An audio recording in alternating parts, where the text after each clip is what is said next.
எனக்காய் ஜீவன் விட்டவரே என்னோடு இருக்க எழுந்தவரே என்ற பாடலில் ஒரு சில கவிகளை மாத்திரம் பாடுவோம்.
திருமறை பாடம் வாசிக்க கேட்போம்.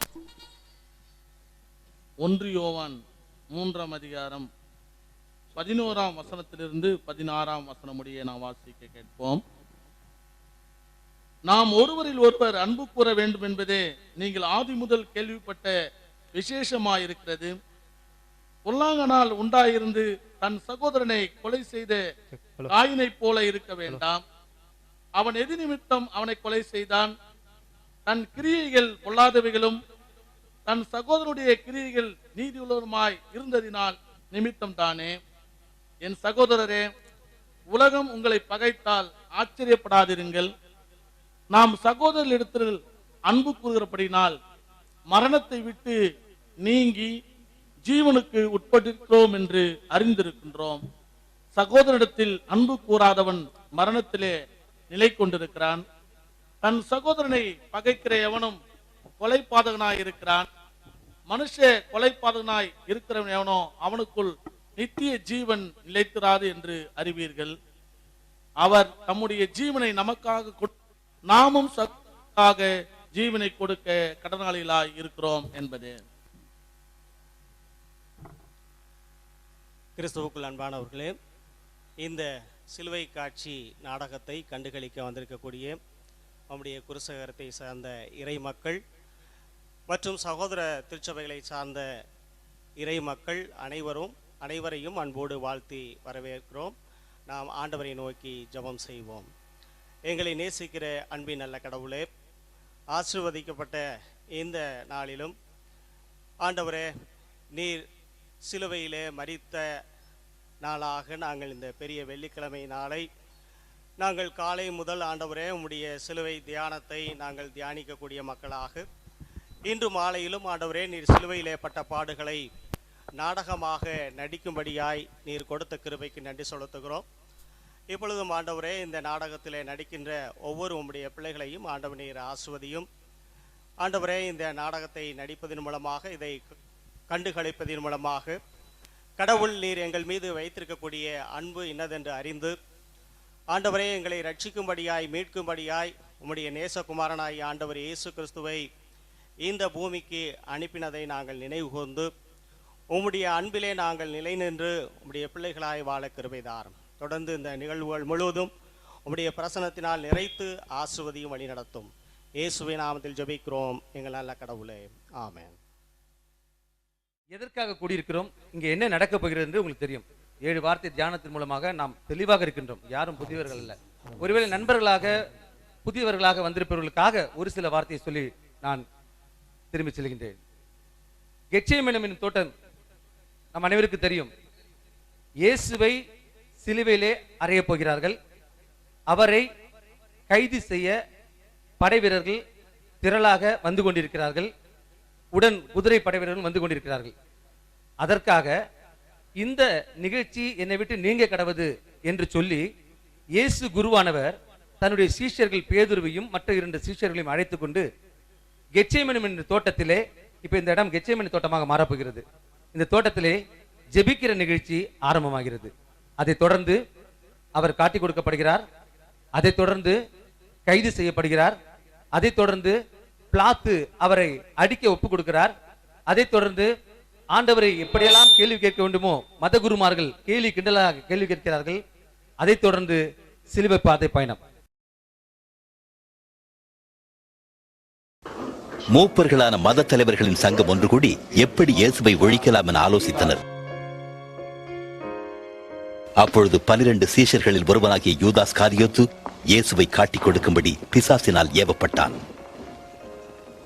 இயேசு சீடர்களுடன் ஜெபம் செய்யும் பொருட்டு ஒலிவ மலையில் இருந்தார்.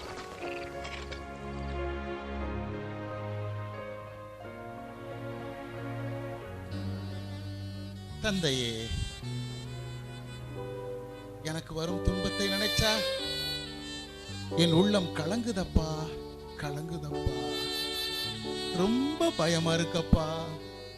என் கடவுளே, சரசரன்னு வேர்க்குதே, வேர்வை கூட ரத்தமா கொட்டுதப்பா. என்னால தாங்க முடியலப்பா. வேண்டாமப்பா, வேண்டாம். இந்த துன்பத்தை என்கிட்ட இருந்து விளக்கிருங்கப்பா, விளக்கிருங்கப்பா. இருந்தாலும் உம்ம விருப்பம்பா அப்பா, உம்ம விருப்பம்பா. உம்ம கையில ஒப்படைச்சிட்டம்பா.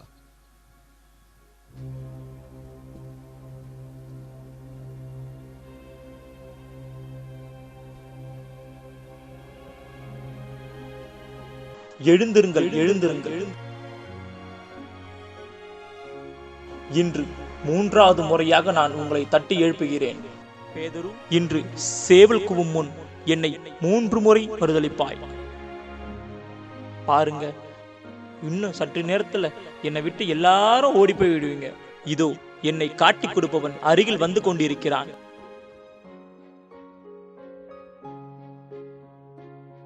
ரவி வாழ்க, வாழ்க ரவி வாழ்க. நண்பா, மனுமகனை முத்தமிட்டா காட்டிக் கொடுக்கிறாய்? யாரை தேடி வந்தீர்கள்? நான் தான் என்றேனே.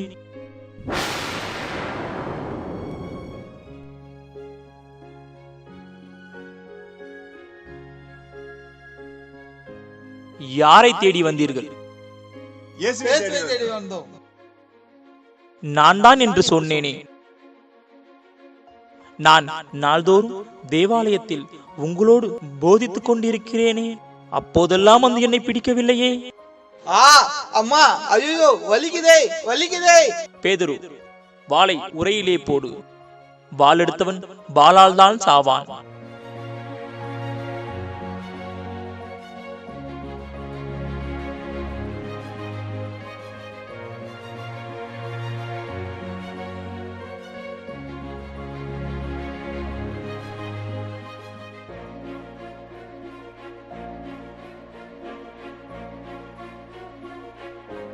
அவனை கைது செய்யுங்கள்.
சேவகர்கள் அவரை முற்றத்திலே கொண்டு போய் நிறுத்தி யூதருடைய ராஜா என்று கூறி பரிகாசம் செய்தனர்.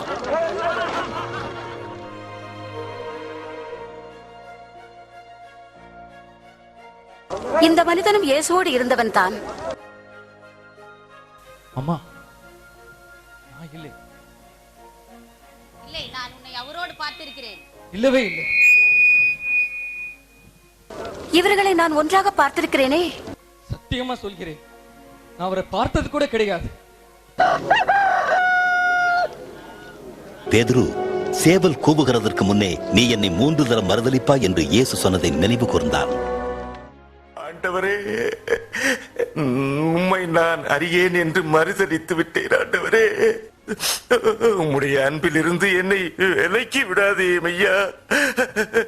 நான் உம்மை மறுதலித்து விட்டேன். என்னை மன்னியும் அப்பா.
இயேசுவை விசாரணை செய்ய மத தலைவர்களின் சங்கம் கூடியது.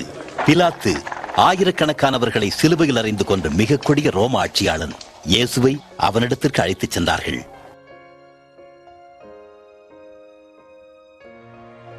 இந்த மனிதன் என்ன குற்றம் செய்தான்? இவன் இஸ்ரேல் நாட்டு பிரபுக்களை மட்டுமல்ல, அவர்களுடைய வணக்கத்துக்குரிய தலைமை குருக்களை பலரறி அவமதிக்கிறான். நாங்கள் மிகவும் போற்றுகின்ற பண்பாடுகளை அலட்சியம் செய்கிறான். எங்களுடைய குலமுதல்வர் மொய்யீசனின் தெய்வீக மொழிகளை பழிக்கிறான். அல்லாமல் எங்களை வெள்ளையடித்த கல்லறைகள் என்று எள்ளி நகையாடுகிறான். யூதர்குல அரசன் நான் என்று நாடெங்கினும் உறங்கியவன். இந்த தச்சன் மகன் தெய்வத்தை நிந்தித்தவன். நீர் யூத மக்களின் அரசன் தானா? நீரே கேட்கிறீரா? இல்லை வேறு யாராவது சொல்லி கேட்கிறீரா? உம் இனத்தவரின் தலைமை குருக்கள் உம்மை ஒரு குற்றவாளியாக எம் முன் நிறுத்தி இருக்கின்றார். என் ஆட்சி விண்ணுலகை சார்ந்தது, இந்த மண்ணுலகை சார்ந்தது அல்ல. அப்படி என்றால் நீர் ஒரு அரசன் தானோ? அரசன் என்று நீரே கூறினீர். உண்மையை உரைப்பதே என் வேலை. உண்மையா? அது என்ன? பார்த்தீரா, உங்கள் எதிரிலேயே தன்னை ராஜா என்கிறான். மக்களையும் குழப்பிவிட்டு உங்களையும் குழப்புகின்றான். இந்த மனிதத்தில் நான் எந்த குற்றத்தையும் காண்பதற்கில்லை. இவனை சிலுவையிலே அறைந்து கொள்ள வேண்டும். பெருமக்களே, பாஸ்கா பெருநாள் அன்று குற்றம் புரிந்த ஒருவனுக்கு விடுதலை அளிக்கும் வழக்கத்தை நீங்கள் அறிவீர்கள். இந்த பாரபத்தை விடுதலை செய்ய வேண்டுமா? இந்த கேசுவை விடுதலை செய்ய வேண்டுமா? பாரபத்தை விடுதலை செய்யுங்க.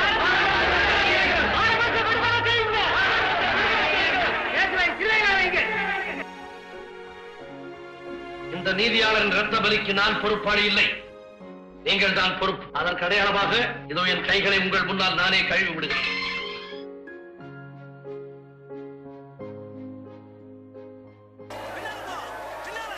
என் மகனே, என் மகளே, அரசோ, தலைமை குருக்களோ, பரிசேயரோ, யூதர்களோ எனக்கு அளித்த தீர்ப்பல்ல. பின்னர் இந்த தீர்ப்பு யார் அளித்தது? நீ தீர்ப்பு. உன் மனைவி மக்கள் அளித்த தீர்ப்பு, தாய் தந்தையர் அளித்த தீர்ப்பு, உன் சொந்த பந்தங்கள் அத்தனை பேரும் எனக்கு அளித்த தீர்ப்பு. ஏன் இந்த உலகமே தீர்ப்பு. எப்படி ஒருவனை பார்த்த மானத்தை குற்றப்படுத்தி தீர்ப்பிடுகிறாய்? இவன் ஒரு மாதிரி சரியில்லை, இவன் மோசமானவன் ஆளான் போல என்று இப்படி அப்படி என தீர்ப்பிடுகிறாய். உனக்கும் அவனுக்கும் எந்த சந்தமும் இருக்காது, ஆனால் தீர்ப்பிடுகிறாய். இது நீ அவனுக்கு அளித்த தீர்ப்பா? இல்லை மகனே, மகளே, நீ எனக்கு அளித்த தீர்ப்பு. அதனால் தான் எனக்கு இந்த வேதனை.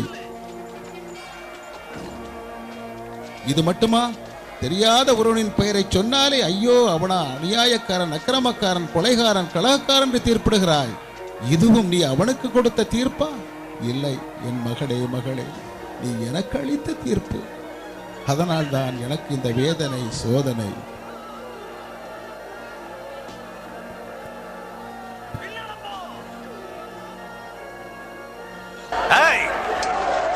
உன் பேர் என்ன? சிறேனே, நம் ஊரை சேர்ந்த சீமோன். இப்படி வா முன்னால. நீ இதை தூக்கிட்டு போ.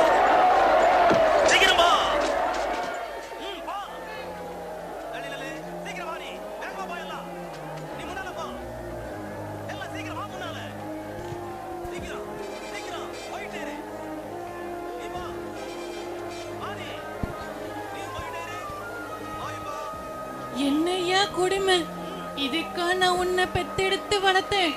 அன்னைக்கு கோயில்ல காணிக்கையா உன்னை ஒப்பு கொடுக்கும் போது இமோன் பார்த்து சொன்னாரே, உன் உள்ளத்தை ஒரு வாள் குத்தி கிழிச்சு கூறு போடும்னு. அப்ப அந்த வார்த்தைக்கு அர்த்தம் புரியல. இவ்வளவு பெரிய துன்பத்தை அனுபவிப்பேன்னு நான் அதை பார்த்து துடியா துடிப்பேன்னு கனவுல கூட நினைக்கலையா. மக்களுக்காகத்தான் நான் உன்னை பெத்தேன் வளர்த்தேன். எல்லாருக்கும் தெரியும், நானும் மனுஷிதானே, எனக்கும் பாசம் நேசம் இருக்காதா? இவ்வளவு பாடுபடுறியே, இந்த மக்கள் உன்னை நினைக்கிறாங்களா? நீ சொல்றத கேக்குறாங்களா? இல்லையே. பாரு, இப்ப கூட சீமோன் உன்னோட சேர்ந்து சிலுவை தூக்குறது உன் பாரத்தை குறைக்கணுங்கிறதுக்காக இல்ல, நீ அணு அணுவாய் துடிச்சு சிலுவையில தொங்கி சாவறத பார்க்கணுங்கிறதுக்காக. எப்படியா நீ தாங்குற?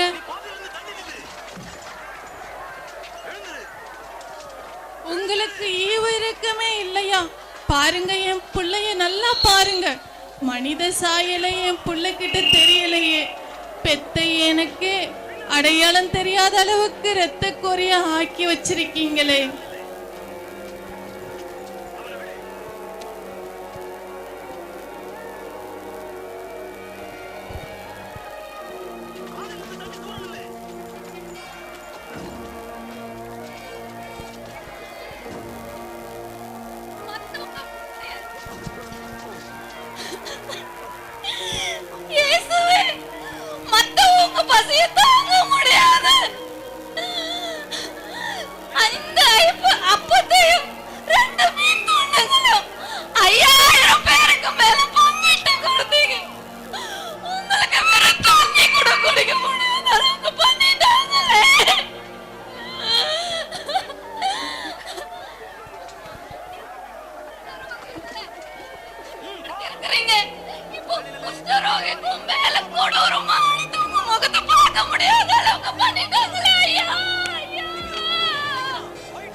நாங்கள் உமக்காக அழுகிறோம் ஆண்டவரே, உமக்காக அழுகிறோம். எருசலேமின் குமார்த்திகளே, நீங்கள் எனக்காக அழாமல் உங்களுக்காக உங்கள் பிள்ளைகளுக்காக அழுங்கள். பச்சை மரத்துக்கு இவர்கள் இவைகளை செய்தால் பட்ட மரத்துக்கு என்ன செய்ய மாட்டார்கள். தேவன் உமக்கு உதவி செய்வார். நாங்கள் உமக்காக ஜெபிக்கிறோம்.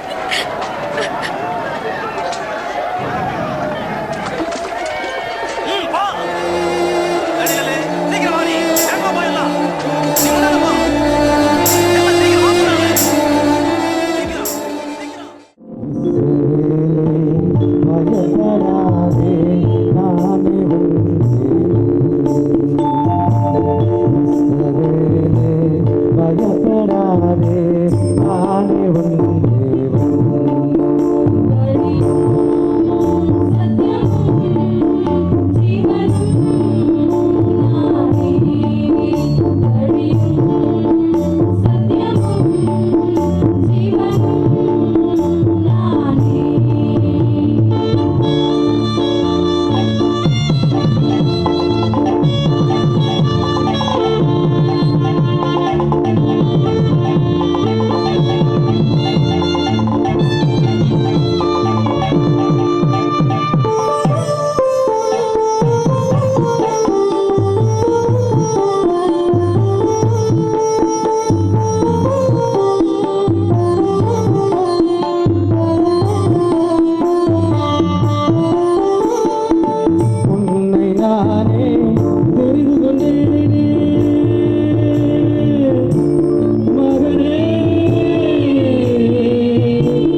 பார்க்க கண்டவனோடு கள்ளக்காதல் உல்லாசம் கொள்கிறாய்.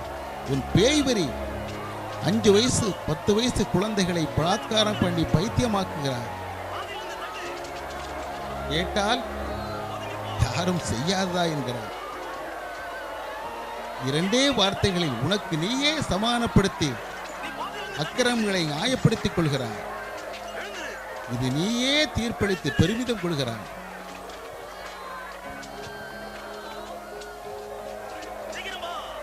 உனக்கு நீ கொடுத்த தீர்ப்பாயுது? இல்லை என் மகனே மகளே, எனக்கு நீ அளித்த தீர்ப்பு. காரணம் என் மகன் என் மகள் நீ. இந்த தீர்ப்புகளின் விளைவுதான் எனக்கு இத்தனை சித்திரவதைகள், அவமானங்கள், அவதூறுகள், ஏளனச் சொற்கள். ஐயோ, ஊசி குத்த கூட இடமில்லாத என் உடம்பில் சாட்டை அடிகளில் எத்தனை காயங்கள். பார்மகனே, இவை அத்தனையும் நீ உனக்களித்த தீர்ப்பால் எனக்கு வந்து சேர்ந்தது. ஐயோ என் மக்களே, என்னால் தாங்க முடியவில்லையே, ரொம்ப வலிக்கிறது. அதனால்தான் எஸ்தமணி தோட்டத்தில் இந்த தண்டனை வேண்டாம்பான் கத்துன கதர்ன. சாட்டையடி வேண்டாம்பா, முடி வேண்டாம்பா, சிலுவை தண்டனை வேண்டாம்.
இந்த ஆடைகளை நாம் என்ன செய்யலாம்? நாம் இதை பங்கு போட்டுக் கொள்ளலாம். எப்படி பிரிப்பது? இதை 4ஆக கிழித்து 4வரும் பங்கு போட்டுக் கொள்ளலாம்.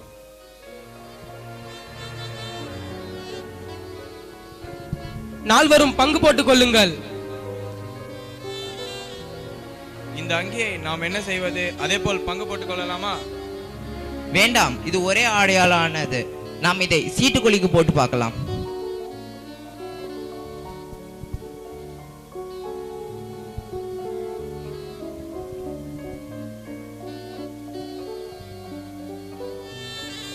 நீர்தான் யூதர்களின் அரசனா? இறங்கி வாருங்கள் பார்க்கலாம். நீ கடவுளின் மகன் தானே, நீ உன்னையை காப்பாற்றிக்கொள்.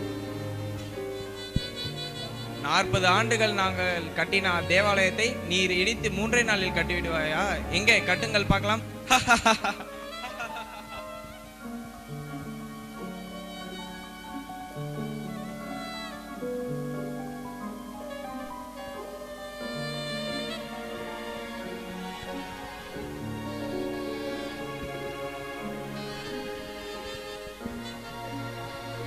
நீ மேசியாதானே? உன்னையும் எங்களையும் காப்பாற்று. நாம் குற்றம் செய்தோம், தண்டனை அனுபவிக்கிறோம். அவர் குற்றம் எதுவும் செய்யவில்லையே, ஏன் அவரை பழித்து பேசுகிறாய்? இயேசுவே, நீர் ஆட்சி உரிமை பெற்று வரும்போது என்னையும் நினைவு கூர்ந்தருளும். இன்றே என்னோடு வான்வீட்டில் இருப்பாய் என மெய்யாகவே உமக்கு சொல்கிறேன்.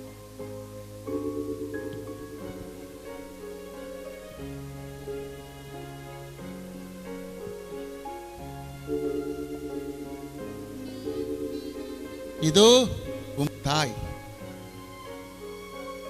இவரே உம் மகன்.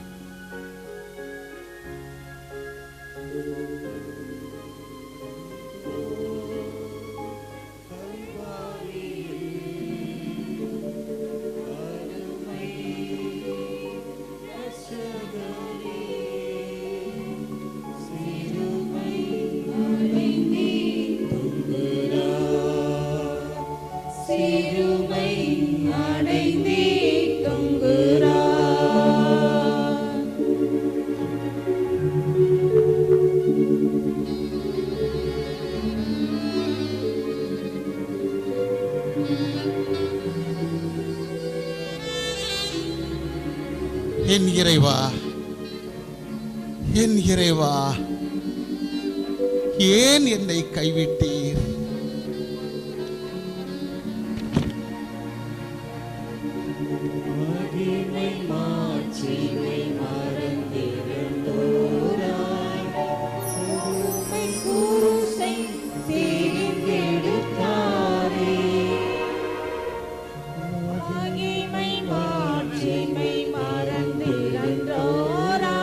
தாகமா இருக்கிறது.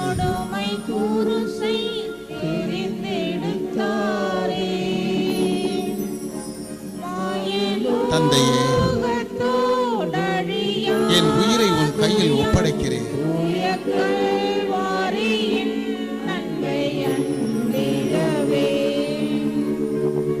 எல்லாம் நிறைவேறிற்று.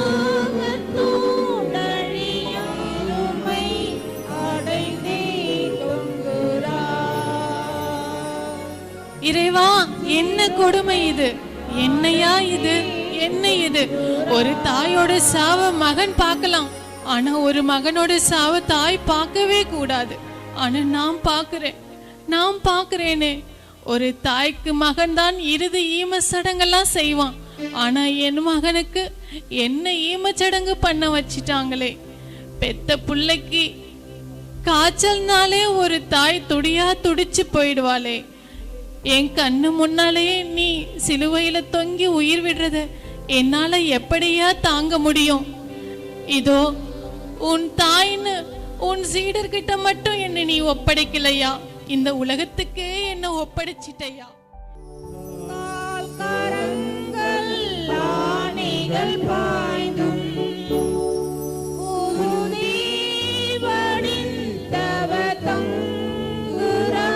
வருந்தி மணி